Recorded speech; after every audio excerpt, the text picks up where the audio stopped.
Chapter 209 of Shrimadbhagavatam, Uddhava comforts the gopis.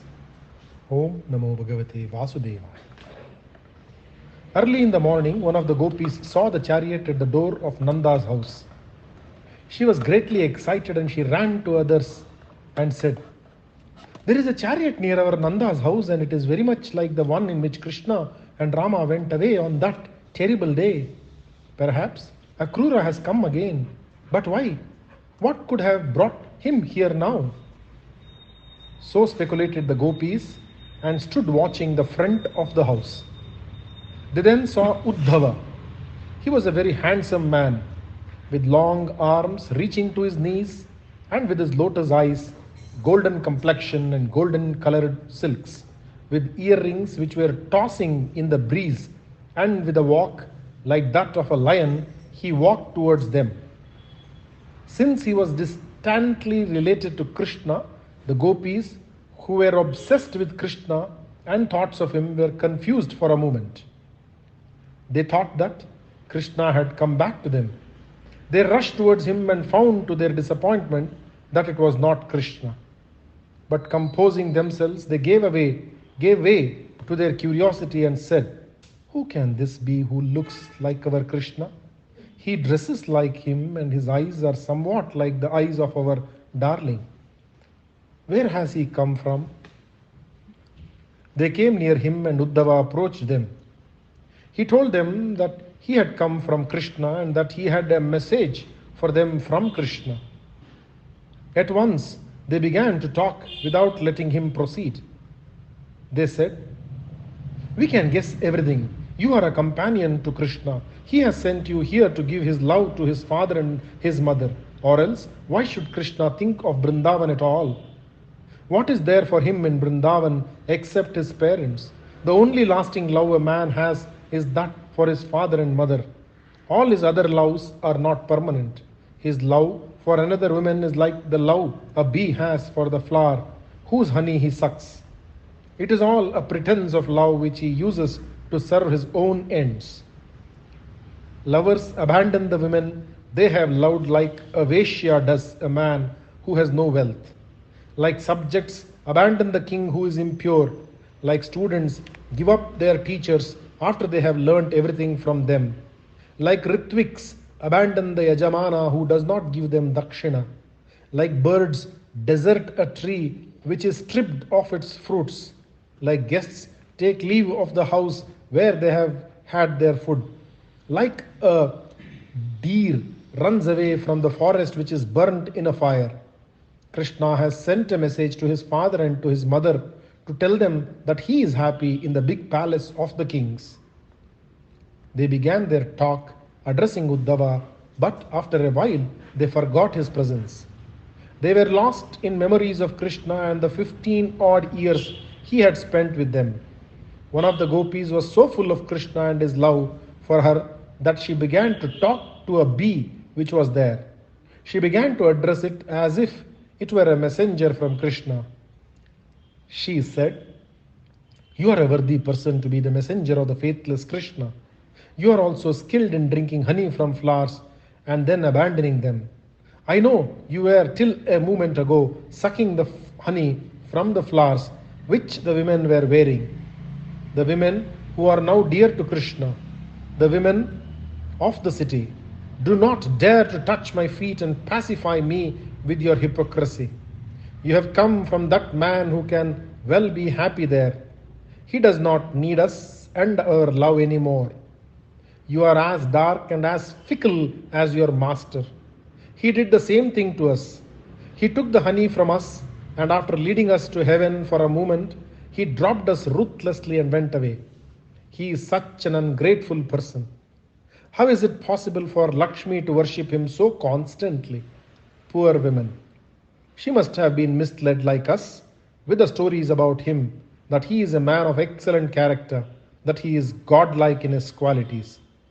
You stupid bee, do not come near us with your 6 legs seeking our pardon. We have no faith in that man who is happy with other women, women in the heavens, in the nether world, in the cities and many other places. He has no use for us anymore. Tell him from us that the name Uttama Shloka does not befit him. It applies only to one who is compassionate towards his poor devotees, but he has forgotten us and our love. Do not try to pacify us with your clever words composed by him. We have given up our everything, our homes, our husbands and children, and we love only him, and he has thought fit to abandon us. What is there to talk about? It is all over. You may ask me why I still sing songs which speak only of him and his deeds. We are not able to forget them. We know that it is a pastime which robs man of many things. Singing his praises makes man lose all the many feelings like raga and dvesha. All the opposites get erased. People abandon their homes and every belonging of theirs and become sannyasins and beg in the streets.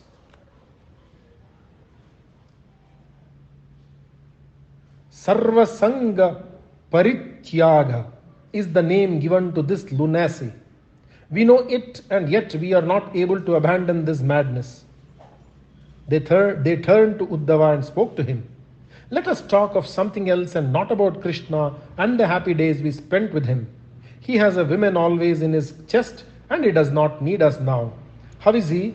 Is he living in Mathura? Has he come back from his Gurukula? Does he at any time think of Vrindavana, about the home of Nanda, about his playmates, the Gopalas? Does he ever talk about us, who has ever been his slaves? We wonder if we will ever see him again.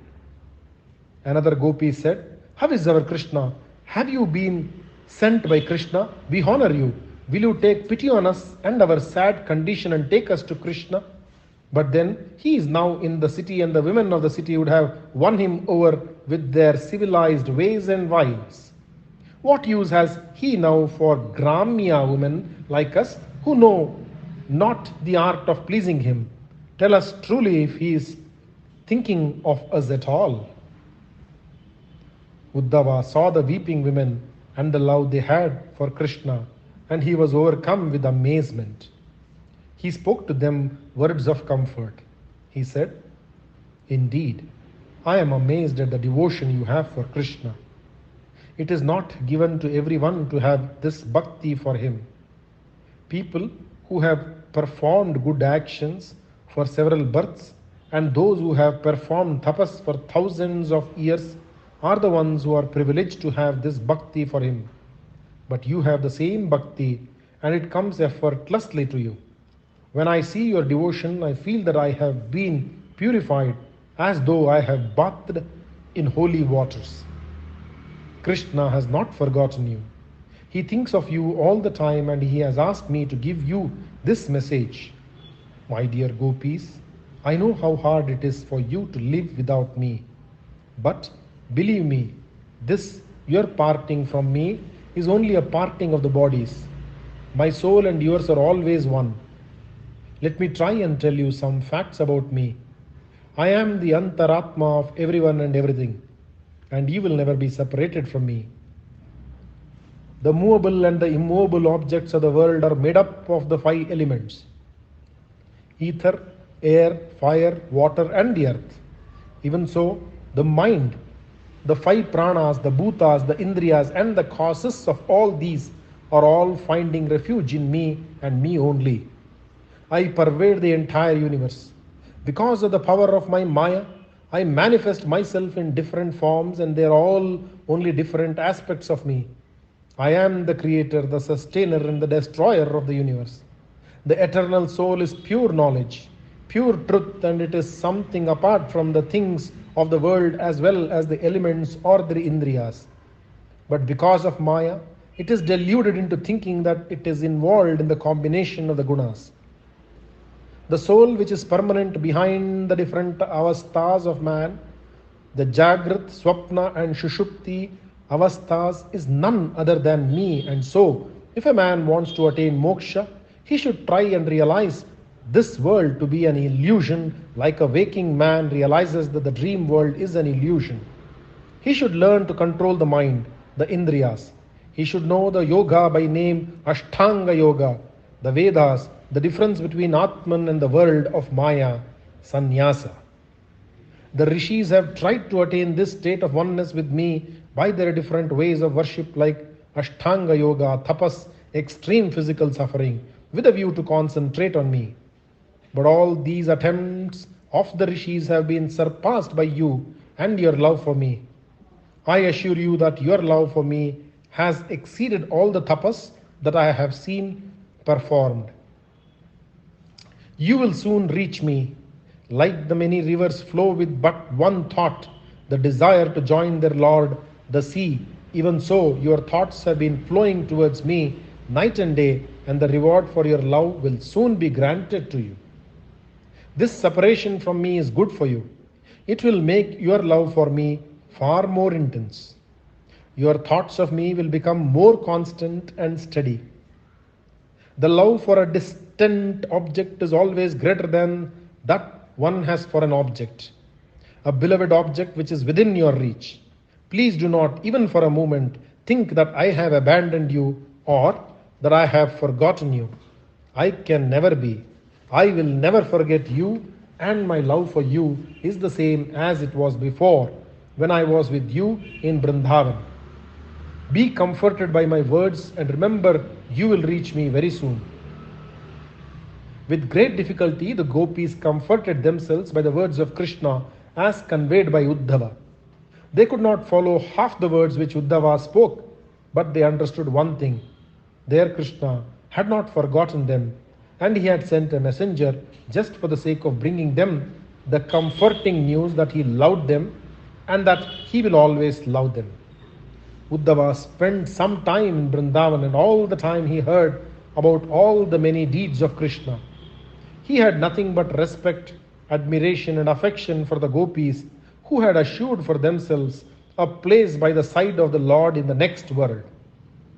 After some time, he took leave of Nanda and Yashoda and all the inmates of Vrindavan, and with tender leave takings, he left the gopis and ascended his chariot.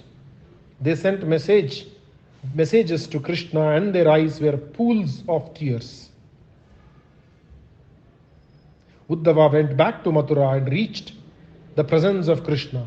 He told him about all the many things which had happened in Vrindavana, and Krishna was happy. Krishna remembered his promise to Trivakra, the Sairandri. Once he went to the house of Uddhava, and from there he went to her house. It was decorated with beautiful ornaments, and Trivakra was speechless with joy when she found Krishna in her home. She offered seats covered with costly silks to both of them. Uddhava, however, touched the seat with his hands and sat on the ground. So they sat for a while, and Krishna looked at her, who was feeling shy even to look at him. He knew how much she wanted him, and according to his promise, he took her by the hand and led her to the inner chambers and pleased her. Om Namo Bhagavate Vasudevaya. Shri Krishnar Pranamasti. Chapter 210 of Shrimadbhagavatam, Akrura sent to Hastina. Om Namo Bhagavate Vasudevaya. Krishna would sit by the side of his parents and listen to them while they recounted to him about the happenings in Mathura and in their families when the two brothers were growing up in Vrindavan in the home of Nanda. The boys wanted to know all about the relations they had and their names and what they were doing, where they were going, and what types of persons they were.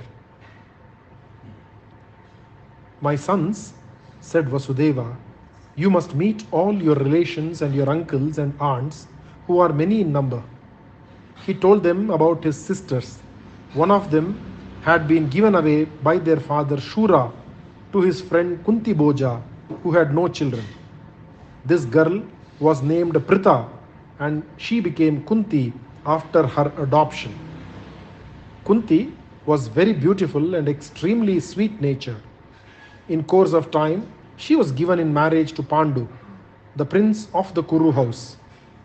The Kauravas were cousins to the Yadava clan. Yadu, their ancestor, and Puru, the ancestor of the Kauravas, had been brothers. the sons of Yayati, the famed monarch of the lunar race. Pandu had a brother by name Dhritarashtra, and he was blind, born that way. So it was Pandu who had to manage the kingdom, assisted by his grandsire Devavrata, who was better known as Bhishma, since he had taken a terrible oath of celibacy for the sake of his father's pleasure. Pandu had preferred to stay in the forest with his two wives Kunti and Madri. He died there in the forest, and his children, 5 of them, had come to Hastinapura, the capital of the kings of Chandravamsha. They were accompanied by their mother Kunti. The other wife Madri had ascended the funeral fire with her lord. After recounting the entire story to his sons, Vasudeva said, I hear that the things are not very pleasant for my sister and her sons in Hastina. Dhritarashtra's son, Duryodhana, resents the coming of his cousins, and with his brothers, he is said to be ill-treating the sons of Kunti. I was so full of misery myself all these years to think of others. But you have come and you have saved the Yadava clan from the tyranny of Kamsa. I think the time has come when you should begin to interest yourselves in their welfare. You should try and help my sister and save her from her unhappy position. We will look into it at once, father, said Krishna. Krishna decided to send Akrura to Hastina to find out what was happening there. He went to Akrura's house accompanied by Rama and Uddhava. As for Akrura, the moment he saw the brothers and their cousin from a distance, he was thrilled and he rushed to the doorstep to receive them. He embraced them, and after saluting them, he made them sit on precious seats. He washed their feet with water and touched his head and forehead with that water. Flowers and sandalwood paste he offered to them, and kneeling at their feet, began to massage them with his hands. Tears were flowing from his eyes, and his voice was often choked with tears when he spoke. He composed himself and said, How can I express the joy you have given us by destroying Kamsa and his clan? We are able to breathe freely now that we are freed from his tyrannical rule. The entire clan of Vrishnis, Bhojas, Yadavas and Andakas are liberated from fear by the prowess of both of you.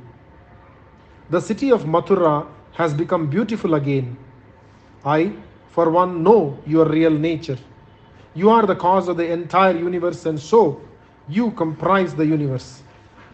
Excepting you, there is no cause nor effect. The 3 gunas, Rajas, Tamas and Sattva, are used by you to create the universe, the movable and the immovable things of the universe. You create the illusion that you live on this earth, which is untrue since the earth itself is you. You are the creator, the preserver and the destroyer of this entire universe. Though you have created the fetters which are Maya, Bandha, you are yourself free from them. You are not involved with the things you have created. Bandha is there because of avidya, ignorance of the truth about oneself. Since you are yourself the truth, how then can Bandha affect you, or Maya, or avidya? Why have you taken this birth, this form, this illusion that you are the sons of Devaki and Vasudeva? I have been fortunate enough to know the purpose of your coming. You are here to destroy the many kings who have asuric qualities in them, to destroy hundreds of Akshohinis and lessen the burden on the earth. I have but one desire, and you should grant me that. Please rid me of the bondage, the bandha which goes under the name of love for son, for wife, for wealth, for kinsman, for the body which holds the Atman as a captive. I have no other wish. Krishna smiled softly and said, You are my elder and you are my uncle. We are like sons to you. You should love us and protect us like parents do. The celestial beings who go by the name Devas are in reality bent only on one thing, getting their way in everything. They are selfish. It is only the wise and holy men on this earth who, by their selflessness, and their wisdom excel the gods of the heavens, who deserve to be called worthy of worship. It is men like you who should be worshipped. Waters are holy, and they are called tirthas, and they are said to purify those who bathe in them. Idols are made of stone and even of mud, and God dwells in them. By worshipping these, men become pure. But these two purifications take a long time. Man does not attain absolute purity at once. It is a penance he has to perform. However, the sight of a selfless holy man is capable of purifying a man at once. We are indeed fortunate to have you as our kinsman and our well-wisher. They sat talking about many things, and finally Krishna brought the conversation around to Hastina and said, I have heard that our cousins, the Pandavas, are not happy in Hastina. Duryodhana seems to be jealous of them, and he is set to harass them and his father, though he is their uncle. Does not look kindly on these young men. He is reported to be countenancing the atrocities committed by his son. My father has asked me to help his sister Kunti and her sons. But before I meet them, I would like you to go to Hastina as an ordinary visitor and find out the state of affairs there. You are a diplomat, and you can, with discretion, find out the real state of affairs. After you come back, we will, if necessary, interfere and do something to ensure their well-being and happiness. But now, I would like you to go there and find out the lay of the land. So be it, said Akrura. Om Namo Bhagavate Vasudevaya. Shri Krishnarpanamastu.